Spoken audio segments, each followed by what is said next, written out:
Утре е официјалното одбележување на 24 годишнината од постоењето на армијата на Република Македонија. Поради трагичните настани што се случија во Скопскиот регион, односно откако беа поплавени Стајковци, Сингелич,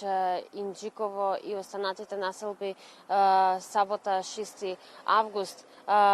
по повод одбележувањето на армијата, тоа ќе се одвива скромно со оглед на тоа дека и повеќето од припадниците на армијата се наоѓаат во населбите каде што беа поплавени. Денеска делегации на Министерството за одбрана и на Генералштабот на армијата на Република Македонија положија свежо цвеќе на гробиштата во Бутел, на партизанските гробишта, на гробовите на председателите Борис Трајковски и Киро Глигоров, на гробот на генералот Михајло Апостолски и пред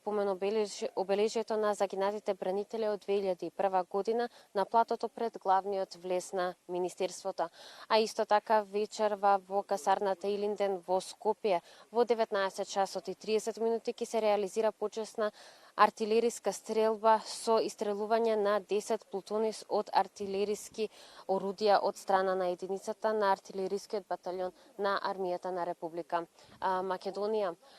Како што кажавме, со оглед на тоа дека имавме трагичен настан што го зафати Скопскиот регион